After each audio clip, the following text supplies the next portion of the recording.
7장부터 보겠습니다. 이제 화면 한번 주시고요. 자, 지금 보시면은 26장까지 중첩되긴 하지만 24장부터 이삭의 이야기가 등장을 하지만 그렇죠. 그러니까 이삭과 또 그의 아들인 에서와 야곱이 동시에 등장하긴 하지만 27장부터는 이제 본격적인 에서와 야곱 이야기라고 볼 수 있는데요.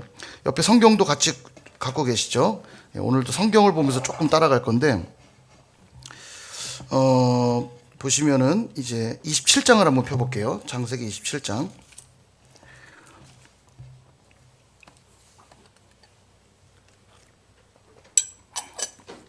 예, 27장을 보시면은 이삭이 이제 마지막으로 죽기 전에 아들들에게 축복하는 장면이 이제 등장합니다. 별미를 만들어 가져오라고 이야기하고 그때 야곱이 에서의 장자권을 속임으로 빼앗죠. 그러나 성경은 그 속인 것에 대해 물론 책임이 없다 할 수는 없지만 왜냐하면 그의 고난받은 인생이 그것을 보여주지만 그가 장자권을 사모한 것에 있어서는 성경이 그것을 나쁘게 보지 않습니다. 그래서 우리가 항상 하나님의 복을 사모하는 것이 얼마나 중요한가 보게 되고요. 도리어 에서야말로 장자권을 가볍게 여긴 것을 심각한 죄로 성경은 말합니다. 그래서 뒤에 신약 히브리서나 이런 데 보면은 장자권의 명분을 가볍게 여긴 것이 죄로 여겨져요. 그래서 우리가 하나님으로부터 약속된 복을 사모하는 것은 너무 중요하다. 그런 걸 보게 되고요. 28장 넘어가셔서 이게 좀 중요합니다.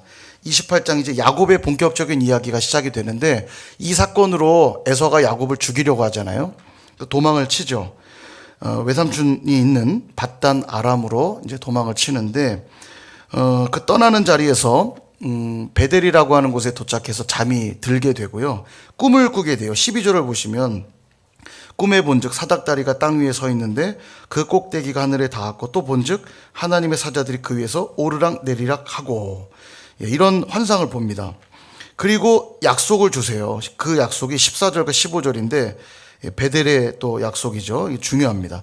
그러니까 야곱도 언약을 받고 있는 거예요. 아브라함도 언약을 받았죠. 이삭도 언약을 받았죠. 야곱도 언약을 받습니다. 왜냐하면 장자권이 야곱을 통해 흐르니까 야곱에게 언약이 주어지는데 항상 언약은 두 가지가 중요하다고 그랬죠. 뭐죠? 땅과 자손. 땅과 자손에 대한 약속을 계속 주세요. 일주일만이라 자꾸 까먹으시는 것 같은데 땅과 자손이에요. 자, 한번 내용을 한번 볼까요? 14절과 15절 같이 한번 읽어볼게요. 시작. 내 자손이 땅의 티끌같이 되어 내가 서쪽과 동쪽과 북쪽과 남쪽으로 퍼져 나갈지며 땅의 모든 족속이 너와 내 자손으로 말미암아 복을 받으리라. 내가 너와 함께 있어 내가 어디로 가든지 너를 지키며 너를 이끌어 이 땅으로 돌아오게 할지라. 내가 내게 허락한 것을 다 이루기까지 너를 떠나지 아니하리라 하신지라. 아멘. 여기 표시해야겠죠. 14절 15절 야곱에게 준 언약이거든요. 자, 보시다시피 내 자손 모든 족속이 복을 받으리라. 자손에 대한 약속 주시고요. 15절에서 어디로 가든지 지키며 이 땅으로 돌아오게 할 것이다. 서쪽, 동쪽, 북쪽, 남쪽으로 퍼져나가서 그 땅을 다 줄 것이다. 이런 약속. 자손과 땅에 대한 약속을 여전히 주고 계세요. 그래서 족장의 역사가 야곱을 통해 이루어지고 있다. 이 지역이 어디라고요? 베델입니다. 이 베델 기억하셔야 됩니다. 이 베델. 그럼 베델. 이 루스라고도 이름했던 곳인데 베델이라 이제 하였는데요. 보시면은 이 베델이란 이름이 재밌어요. 이 베델 화면 주시면 이 베델이란 이름이요. 조금 제가 아는 만큼 써보면 벳엘 그래요? 뭐가요? 네네. 아니요. 자, 보세요. 그게 아니라 제가 이름을 쓴 거예요. 베델. 히브리어. 잘난 척 하려고 썼는데 다른 얘기 해주셔서 대단하다. 이런 말이 나와야 되는데 18절에 있다고 해서 당황했습니다. 그렇죠. 아주 제가 그 얘기를 하려고 그런 건데 여기 지금 베트라고 하는 이 단어 이 집이라는 뜻입니다. 이게요. 베트가 집이고요. 엘은 하나님. 엘은 하나님. 그래서 해석하면 이 하나님의 집이란 뜻이에요. 베델이요. 그래서 우리가 베들레헴도 베트레헴, 이게 빵이란 뜻이거든요. 떡, 레헴이. 베트는 집이니까 빵집이란 얘기예요. 베들레헴이요. 그래서 예수님이 베들레헴에서 탄생하시잖아요. 예수님이 생명의 떡 되신다는 것을 또한 예언된 이름이기도 하다고 볼 수 있습니다. 베틀레헴, 빵집. 빵집에서 태어나신 거예요. 떡집에서. 그래서 이 베트라는 단어, 엘. 그래서 이 베델이라고 하는 공간이 특별한 공간입니다. 하나님의 집. 그곳에서 하나님을 만났고 하나님의 언약을 받은 거죠. 그래서 그곳 이름을 베델이라 하였고요. 야곱에게 베델은 되게 중요한 지역입니다. 이 베델에서 다시 내가 하나님 나를 21절 보시면 평안히 아버지 집으로 돌아오게 하시오면 여호와께서 나의 하나님이 되실 것이요 내가 기둥으로 세운 이 돌이 하나님의 집이 될 것이요 하나님께서 내게 주신 모든 것에서 10분의 1을 드리겠다 이렇게 약속하죠. 그러니까 그는 늘 베델을 기억했어야 됐어요. 그러나 이제 그걸 까마득히 잊어먹고 다니게 되는데요. 나중에 훗날 베델로 오랜 세월이 지나서 돌아오게 됩니다. 자, 이따가 그 내용 좀 더 볼 거고요. 29절에 넘어가면 이제 야곱이 결혼하는 얘기. 그래서 우리가 잘 아는 레아와 라헬, 부인을 맞이하는 이야기들을 보게 되고요. 자식들을 줄줄이 낳게 됩니다. 그래서 우리 참고 문헌 좀 볼 텐데요. 참고편 한번 펴보실까요? 참고편의 첫 번째 페이지일 겁니다, 아마. 부인과 자녀들에 대한 그 지도가 나와 있을 텐데, 여기에 돌아갔죠.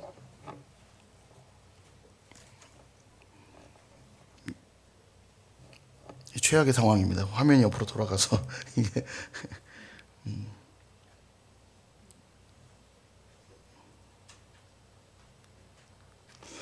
자, 지금 이제 책을 보시고요. 책을 보시면 아브라함과 사라에게서 이삭이 나왔고요. 이삭이 리브가를 맞이해서 에서와 야곱을 낳았는데, 특별히 이제 야곱을 낳았죠. 장자권이 야곱을 통해 가니까 야곱을 낳았는데, 야곱이 첫 번째 부인 레아, 그죠?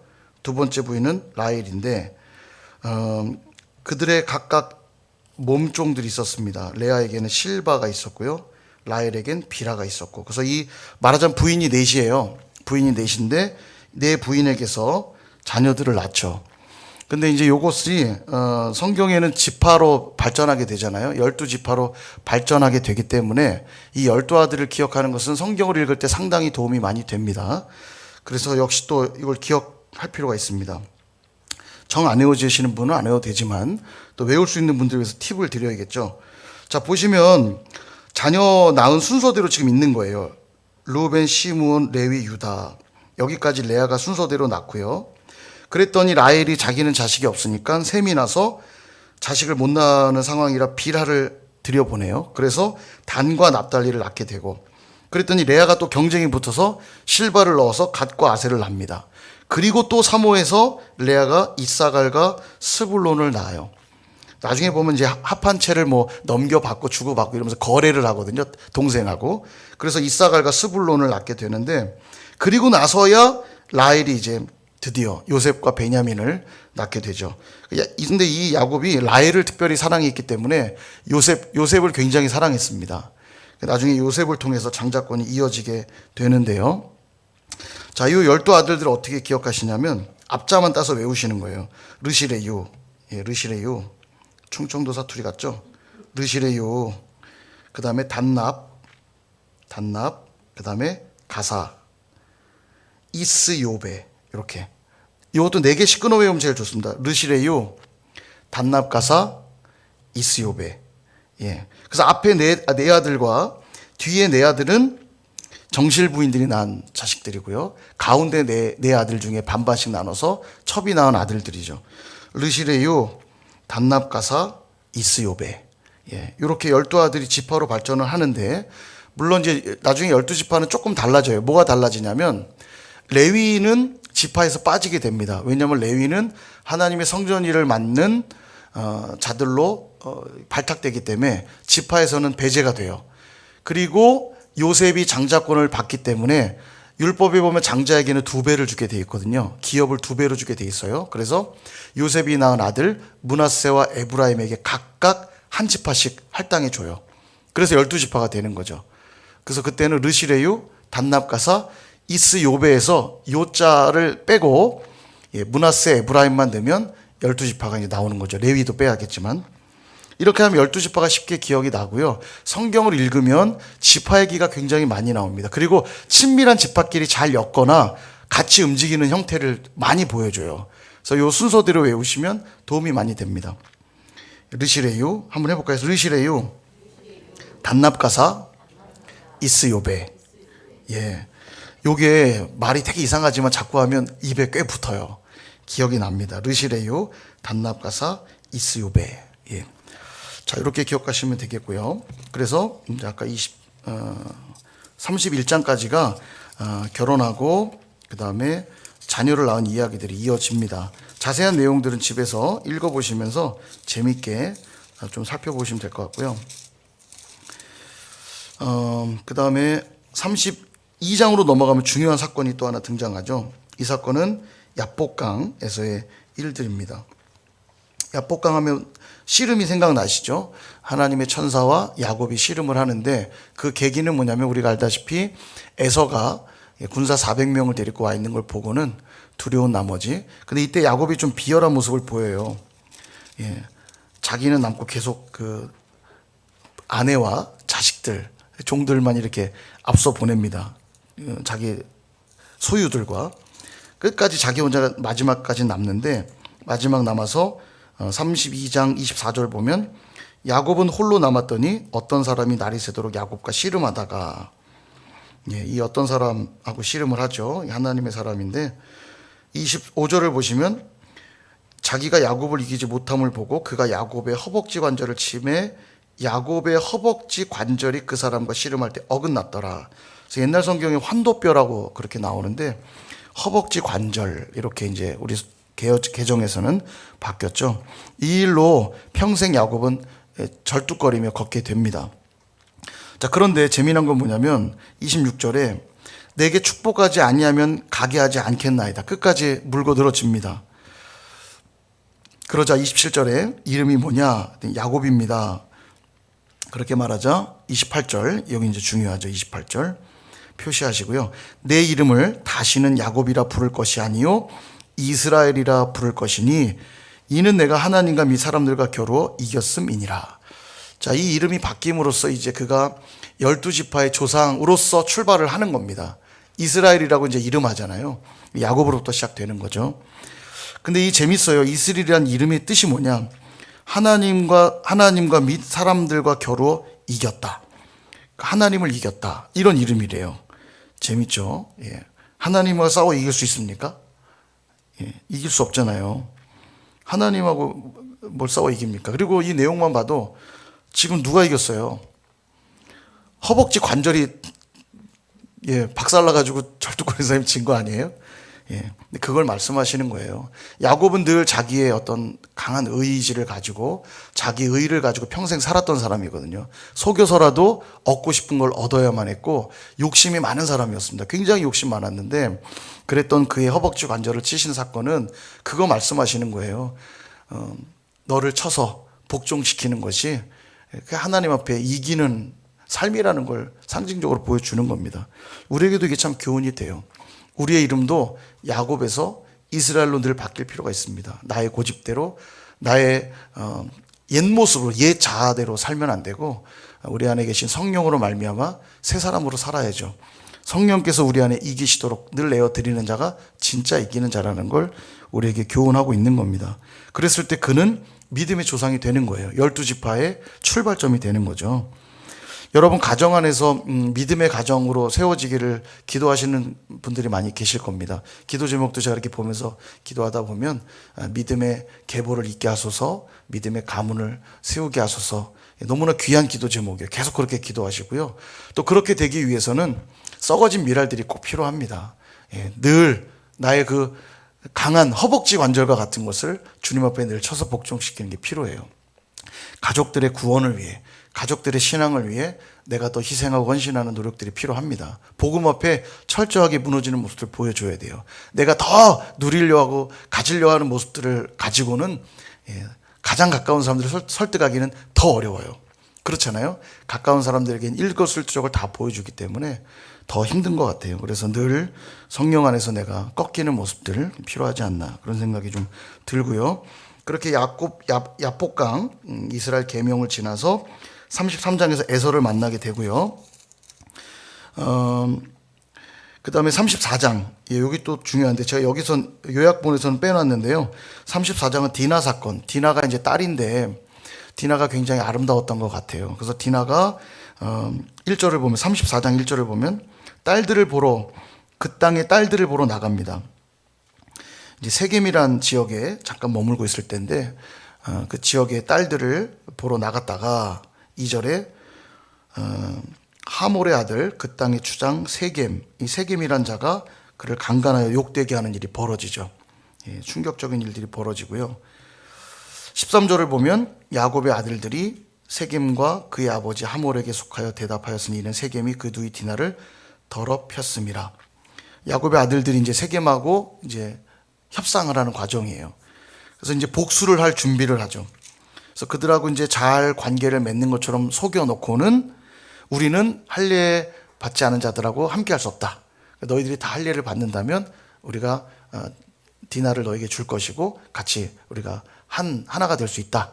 그랬더니 그걸 믿고 이제 할례를 받죠. 근데 할례를 받으면 알다시피 움직일 수 없거든요. 며칠간. 그렇게 할례를 받게 해놓고는 25절 제3일에 아직 그들이 아파할 때에 야곱의 두 아들 디나의 오라버니 시므온과 레위. 예, 이 시므온과 레위가 여기서 이제 큰 실수를 하게 됩니다. 시므온과 레위가 칼을 가지고 가서 모든 남자를 다 죽여요. 예, 아주 철저하게 복수를 하게 되죠. 그리고 30절 야곱이 시므온과 레위에게 이르되 너희가 내게 화를 끼쳐 나로 하여금 이 땅의 주민 곧 가나안 족속과 브리스 족속에게 악취를 내게 하였도다. 나는 수가 적은즉 그들이 모여 나를 치고 나를 죽이리니 그러면 나와 내 집이 멸망하리라. 주변에 뭐 족속들끼리 동맹해서 이제 공격해 올 수 있겠죠. 그래서 이 충격적인 일을 겪으면서 어떤 일이 벌어지냐면 35장 이제 중요해요. 35장 1절에 보면 하나님이 야곱에게 이르시되 일어나 베델로 올라가서 거기 거주하며 내가 내 형 에서의 낯을 피하여 도망하던 때에 내게 나타났던 하나님께 거기서 제단을 쌓아라. 드디어 베델의 약속을 이제 기억하고 이제 베델로 돌아가는 거예요. 이때까지 시간이 20년도 훌쩍 넘은 시간입니다.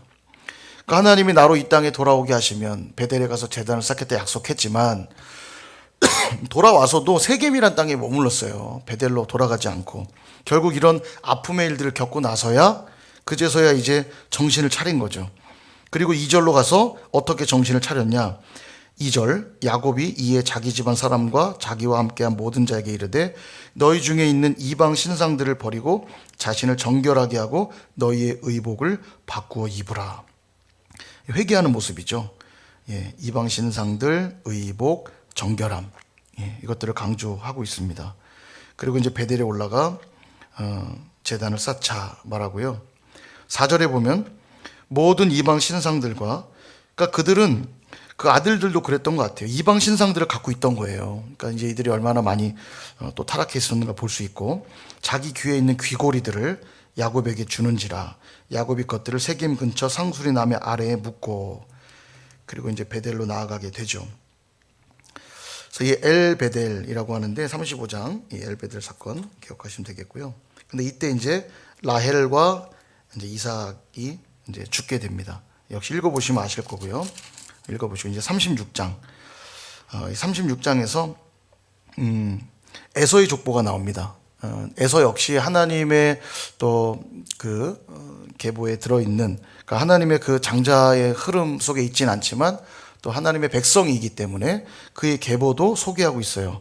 그래서 36장을 보시면 쭉 에돔의 이야기들이 나오고요.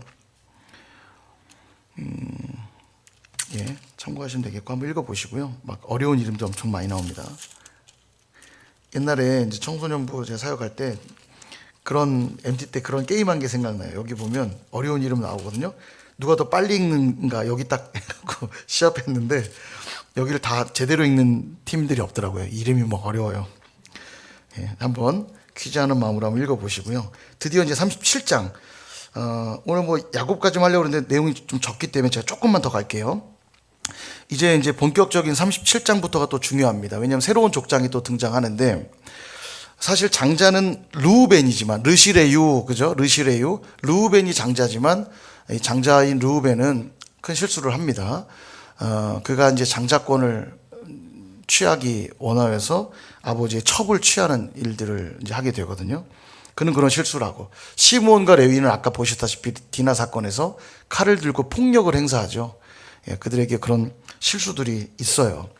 그리고 이제 요셉을 사랑했기 때문에 요셉에게 장자권을 주는데요. 그 요셉에게 장자권을 준 기록이 어디에 또한 나오냐면 역대상을 한번 볼까요? 역대상.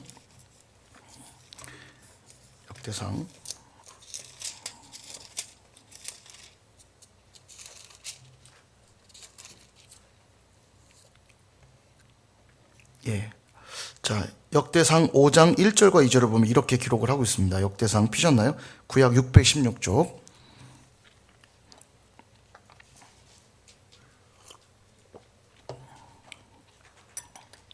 이것도 좀 표시해 주면 좋을 것 같아요. 이제 여기 그게 궁금하신 분이 있을 수 있어요. 왜 요셉이 장자로 등장할까? 왜 족장일까? 자, 5장 1절과 2절에 보면 나옵니다. 이스라엘의 장자 르우벤의 아들들은 이러하니라. 르우벤은 장자라도 그의 아버지의 침상을 더럽혔으므로 장자의 명분이 이스라엘의 아들 요셉의 자손에게로 돌아가서 족보의 장자의 명분대로 기록되지 못하였느니라. 사실 되게 안타까운 일이죠. 르우벤 장자인데 장자의 복을 못 누렸어요. 그리고 2절 유다는 형제보다 뛰어나고 주권자가 유다에게서 났으나 장자의 명분은 요셉에게 있으니라. 이렇게 나와요. 예, 그래서 장자의 명분이 요셉에게 넘어갔다는 걸 이제 성경이 말하고 있고요. 그럼 유다는 뭔가? 예수님의 유다 지파로 오시잖아요. 유다는 뭔가? 이따 그거 좀 설명드릴게요. 일단 37장이 시작됩니다. 요셉의 이야기가 시작이 되는데 2절에 보시면 요셉이 17세의 소년으로 그의 형들과 함께 양을 칠 때 그의 아버지 아내들 비라와 실바의 아들들과 더불어 함께 있었더니 그가 그들의 잘못을 아버지에게 말하더라. 예, 잘못을 아버지에게 이제 고자질하는 것으로 요셉의 이야기가 시작이 됩니다. 근데 이걸 보면 뭔가 요셉이 좀 형들의 잘못을 아버지에게 말했다는 게 좀 그렇게 보이지만 아마 요셉은 굉장히 원칙에 강했던 사람으로 보여요. 그러니까 잘못을 쉽게 용납할 수 없는 굉장히 강직하고, 왜냐하면 나중에 보디발의 아내가 덮치려고 할 때도 그는 강하게 밀쳐내거든요. 아마도 그의 성정이 좀 그런 게 있었던 것 같아요. 굉장히 엄격하고 분명한 그런 모습들이 있었던 걸로 보여집니다. 제가 이걸 왜 말씀드리냐면 요셉이 사실 고생하는 시간들을 보내잖아요. 노예 생활도 하고 감옥 생활도 하고 그렇게 보낸 시간이 13년이거든요. 17세 때 형들에 의해서 애굽에 팔려간 다음에 노예 생활, 감옥 생활을 보내고 총리가 된 나이가 30세예요. 그러니까 대략 그가 노예로 또 죄수로 보낸 시간이 13년 정도 됩니다. 근데 어딜 봐도 요셉이 크게 죄 지은 장면이 없어요. 그가 잘못한 장면이 없는데 왜 요셉이 그렇게 고통 속에 있어야 하는가? 이게 늘 우리에게 질문인데, 하나님 우리에게 고난을 주시는 건 꼭 죄를 지었을 때만 주시는 건 아닙니다. 우리를 하나님의 사람으로 성숙하게 빚어가시기 위해서도 고난을 주시거든요. 요셉이 그런 대표적인 사람이죠. 그는 형들의 잘못을 그냥 눈 감아주지 못할 만큼 강직한 사람이었는데 나중에 그들은 형들을 만났을 때 총리라고 하는 막강한 권력을 갖고 있었음에도 형들을 심판하지 않아요. 도리어 형들을 용서합니다. 도리어 하나님이 그때 그렇게 하시지 않았더라면 우리가 어떻게 보존됐겠습니까? 걱정하지 마십시오. 두려워하지 마십시오. 절대 저 복수 안 해요. 이런 말 하거든요. 사실 이 용서는 쉬운 용서가 아니에요. 생각해 보세요. 친한 사람이 날 배신해도 용서가 안 되는데 형들이 나를 죽이려고 했잖아요. 이게 쉽게 용서가 되겠습니까? 그 배신감과 상처가 얼마나 컸겠어요. 근데 13년이나 시간 동안 요셉이 그만큼 많이 하나님 앞에 다듬어졌다는 걸 볼 수 있는 거예요. 그래서 시편에도 그 얘기하죠. 요셉이 발에 착고를 차고 여호와의 말씀이 응할 때까지 그가 단련되었도다, 이런 표현들 나오거든요. 그래서 하나님 말씀으로 우리는 훈련되는 겁니다. 때론 이해할 수 없는 고난이 있어도 그 시간들이 결코 무의미한 시간이 아니에요. 그 시간을 잘 보내면 하나님의 뜻을 이루는 위대한 사람으로 쓰임 받는다는 걸 요셉이 참 잘 보여주죠. 그래서 단순히 꿈을 이룬 이야기라기보다는요, 하나님의 말씀을 이룬 이야기라고 보는 것이 저는 참 더 좋다는 생각들이 들어요. 그래서 재밌게 한번 읽어보시고요. 중요한 건 38장입니다. 37장에 요셉의 이야기가 시작됐는데 38장이 딱 넘어갔는데 갑자기 유다 이야기가 나와요. 유다와 다말 이야기가 나오거든요. 유다와 다말 이야기 아시죠? 예, 가나안 여인이었던 다말을 그 아들에게 사실은 이제 붙여줬는데 나중에 이 아들들이 다 죽고 나서 다말하고 유다가 관계를 맺어서 자녀를 낳게 되면서 유다의 계보가 이어지게 되거든요. 그리고 39장을 또 넘겨보세요. 39장은 다시 또 요셉의 이야기가 나옵니다. 그래서 이걸 가지고 자유주의자들이 뭐라고 하냐면 성경 편집서를 얘기해요. 그러니까 성경을 편집하다가 실수로 삽입한 거라고 보는 거죠. 왜냐하면 요셉 이야기가 나오다가 갑자기 유다 이야기가 나오잖아요. 그러니까 이거 성경이 편집된 거다. 그래서 문서 편집설이라고 그래요. 예. 그러니까 이건 이제 답을 내려야 되잖아요. 좀 이상하잖아요. 요셉 이야기가 37장, 39장 쭉 이어지지가 않고 갑자기 유다 이야기가 나오는 거죠. 근데 이게 되게 중요한 의미가 있어요. 왜냐하면 아까 장자의 명분은 요셉에게 있느니라 우리가 이미 봤죠. 그러니까 계보적으로 이어지는 장자권은 요셉에게 있지만 동일하게 메시아의 계보는 이어지고 있기 때문에 유다가 메시아의 계보를 잇는 아들이거든요. 그러니까 여전히 메시아의 계보가 유유히 흐르고 있다는 걸 평행선상에 두고 보여주고 있는 거예요. 요셉을 통해서 장자권은 이어지면서도 메시아의 계보가 유다를 통해 이어지고 있다는 걸 37장과 38장으로 보여주고 있는 겁니다. 그러니까 사실은 훨씬 더 깊은 의미가 있는 거예요. 단순히 이게 편집돼 가지고 실수로 잘못 들어가고 이런 것이 아니고 여전히 이 상황 속에도 메시아의 계보가 이어지고 있다는 걸 보여주죠. 우리가 알다시피 마태복음 1장에 메시아 계보가 쭉 나오잖아요. 아브라함은 이삭을 낳고 이삭은 야곱을 낳고 이삭은 에서와 야곱을 낳고 야곱은 유다와 그의 형제들을 낳고 유다는 다말에게서 베레스와 세라를 낳고 이렇게 하면서 이제 계보가 이어지는데 유다가 그 계보를 잇고 있는 걸 보여줍니다. 그래서 창세기에서도 그걸 여전히 그 관점을 보여주고 있는 거죠.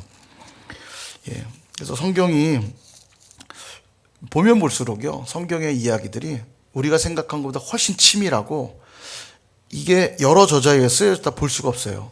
여러 사람이 분명히 썼는데도 성경 전체가 한 주제를 향해 흐르고 있다는 걸 수많은 곳에서 그 증거들이 나타납니다. 이게 되게 신기한 일이고요. 성령의 감동으로 쓰여졌다는 걸 우리가 여러모로 보게 됩니다. 여러분 이걸 꼭 기억하시기를 바라요. 그리고 요셉의 이야기에서 또 하나 또 말씀드릴 것이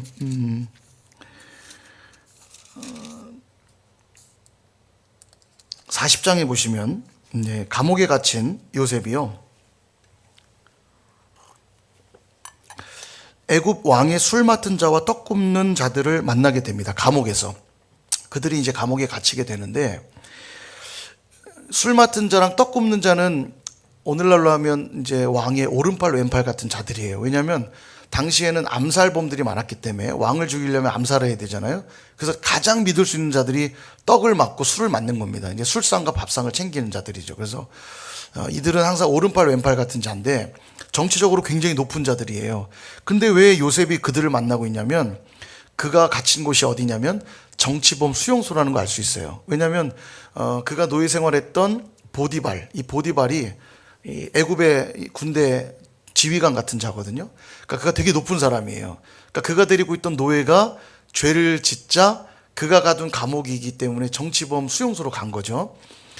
근데 되게 재밌는 게 아마도 이 보디발은 그가 얼마나 성실하게 가정총무 역할을 잘한 걸 알았기 때문에 그리고 자기 부인을 잘 알았을 거 아닙니까? 자기 부인의 성정을 누구보다 알았을 텐데 그가 거짓말하지 않았다는 걸 아마도 보디발은 알았을 겁니다. 근데 부인의 그런 자기가 이제 뭐 강간을 당했다, 이렇게 농간을 당했다고 하는 상황들을 듣고도 노예 편을 들 수 없죠. 그러니까 그를 정치범 수용소로 또 보냈던 것 같아요.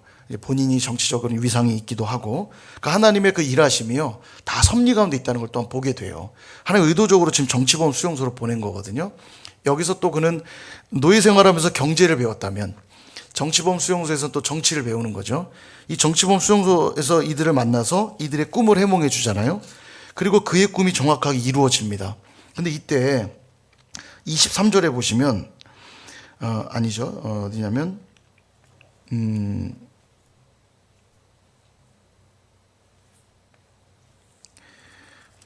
잠시만요. 여기 못 찾겠네. 그게 아니고 14절 보시면요. 지금 14절이라고 그랬어요? 야, 제가 뭘 찾으려고 하는지 또 아시네. 14절 보시면 당신이 잘 되시거든 나를 생각하고 내게 은혜를 베풀어서 내 사정을 바로에게 아뢰어 이 집에서 나를 건져주소서. 그러니까 요셉이 간절히 구하고 있습니다. 그러니까 여기서 나가기를 원하는 거죠. 왜냐하면 자기가 좀 너무 억울한 상황이고 그들이 정치적으로 높은 사람이었기 때문에 꿈 내 해몽대로 되거든 나를 건져주소서. 그러니까 이 감옥에서 꺼내달라는 얘기입니다. 그런데 23절을 보시면 이 술 맡은 관원장이 정말 꿈대로 됐는데 요셉을 기억하지 못하고 그를 잊어버려요. 참 야속하죠. 기억해서 꺼내주면 좋았을련만. 그리고 몇 년이 지나면 41장 1절을 보면 만 2년 후에 2년이 지나요. 그러니까 2년 동안 또 얼마나 억울한 생각이 들었겠습니까? 이 노예 생활한 것도 억울한데 거기서 열심히 일했더니 보디발의 아내에게 누명 쓰고 감옥에 와서 억울한 시간들 보내다가 높은 사람 만나가지고 이제 좀 나가나 했더니 또 그를 잊어버리고 2년간 또 감옥에서 시간을 보내게 돼요. 근데 왜 이 2년이 필요했냐면 2년이 필요한 시간 바로 그가 총리가 되기 위함입니다. 총리로 세울 때 30세가 되기 전에 총리를 세우지 않는다고 그래요. 그러니까 그에게 아직도 2년의 시간이 더 필요했던 거죠. 그러니까 하나님의 이 섭리가요, 우리는 다 이해할 수가 없어요. 시간이 지나야만 알 수 있는데 하나님의 그 2년의 시간도 필요했던 겁니다. 만약에 술 맡은 관원장이 그를 풀어줬다면 요셉의 인생은 어떻게 됐을까요? 그냥 이스라엘 땅 돌아가서 그냥 아버지랑 편안하게 살았겠죠. 그러나 그가 총리가 되기 위해서는 2년의 시간이 더 필요했던 거예요. 그리고 2년이 지난 어느 날 바로가 꿈을 꾸고 술 맡은 관원장이 그때서야 비로소 떠올려요. 엄청난 꿈쟁이가 있습니다. 꿈을 해몽하는 자가 있습니다. 그때서야 기억하죠. 그러니까 하나님의 섭리가 있다는 걸 제가 이제 설명하느라 여기까지 쭉 따라왔는데 요셉의 인생처럼 우리 인생도 그럴 때가 있어요. 이해되지 않는 그런 상황들이 있습니다. 왜 내게 이런 일들이 자꾸 벌어지고 이해할 수 없는 일들이 벌어지고 답답하고 힘들 때가 있습니다. 그때 여러분 놓으면 안 되는 게 있어요. 하나님을 믿는 그 신실한 믿음을 절대 놓으시면 안 되고 하나님을 믿는다면 끝까지 우리가 예배하고 기도하는 삶을 놓아서는 안 됩니다. 하나님이 나중에 어떻게 우리 가운데 역사할 줄 우리 모르거든요. 근데 하나님의 일하심을 믿는 자들은 그래서 여전히 예배하는 거고 여전히 기도하는 거예요. 기도가 필요할 때만 기도하는 것이 아니고 늘 기도하는 거죠. 하나님의 뜻이 이루어질 때까지. 그렇게 했을 때 그는 자신도 살았을 뿐만 아니라 가족들을 살리고요. 더 나아가 애굽과 주변 국가들까지 다 살리는 사람이 돼요. 이 요셉은요. 얼마나 위대한 사람인지 모릅니다. 바라긴 또 우리의 교회, 우리 자녀들이 요셉과 같은 인물들이 되었으면 좋겠어요. 어려서부터 신실한 하나님의 말씀으로 훈련되고 하나님의 성품으로 준비돼서 이 나라 민족을 살리고 이 가정을 살리고 이 교회를 살리고 이 나라 민족을 살리는 위대한 일꾼들이 될 수 있기를 소망합니다. 그리고 45장, 이거 표시만 하고 넘어갈게요. 45장 보시면 이제 놀라운 역사 벌어지죠. 형들을 만나는 장면인데요. 3절을 보시면 요셉이 그 형들에게 이르되 나는 요셉이라 내 아버지께서 아직 살아 계시니까 형들이 그 앞에서 놀라서 대답하지 못하더라. 드디어 형들을 만나요. 그리고 놀라운 고백하죠. 5절 같이 한번 읽어볼까요? 시작. 당신들이 나를 이곳에 팔았다고 해서 근심하지 마소서, 한탄하지 마소서. 하나님이 생명을 구원하시려고 나를 당신들보다 먼저 보내셨나이다. 아멘. 17세에 그가 보였던 모습대로라면 능지처참해야죠. 여봐라, 저 못된 형들을 다 가둬라. 근데 용서하고 있어요. 참 멋진 모습으로 바뀌었죠. 그래서 우리가 늘 하나님 앞에서 훈련되고 다듬어지는 시간들이 결코 무의미하지 않다는 것 꼭 기억하시고 이렇게 하시면 좋겠고요. 그리고 이제 46장에서 야곱과 요셉이 이제 만나는 부자 상봉의 모습이 있고요. 얼마나 감격적이었겠습니까? 죽은 줄만 알았던 그 아들을 만나게 되고요. 27절을 보시면 모두 70명이었더라. 그래서 출애굽기의 시작에 보면 70명이 내려왔다는 이야기로부터 시작이 되거든요. 그다음 47장, 고센에 거주하게 된 이야기가 나오는데 읽어보시고요. 그다음 48장, 여기 중요하죠. 48장 축복. 48장 보면 야곱의 축복이 여기 이제 나옵니다. 12지파에 대한 축복 내용 역시 뭐 읽어보시고요. 여기도 보시면 14절에 13절 14절 여기 보면 에브라임과 므낫세를 축복하는데, 므낫세가 장자인데 여기서도 손을 받고 축복합니다. 그러니까 장자권이 또 바뀌어요. 예, 에브라임이 어떤 장자의 축복을 받게 되는데요. 차자인데 그가 장자의 축복을 받습니다. 예, 이제 그런 이야기가 나오고, 어쨌든 두 지파를 축복한 이유는 요셉에게 장자권이 있기 때문이다. 예, 장자에게는 항상 2배를 주거든요. 유산의 2배, 기업의 2배를 주게 되어 있습니다. 그래서 요셉이 장자권을 받고 있다는 내용 또 기억하시면 되겠고, 49장, 예, 48장에 이어서 49장도 축복의 내용들 나오고요.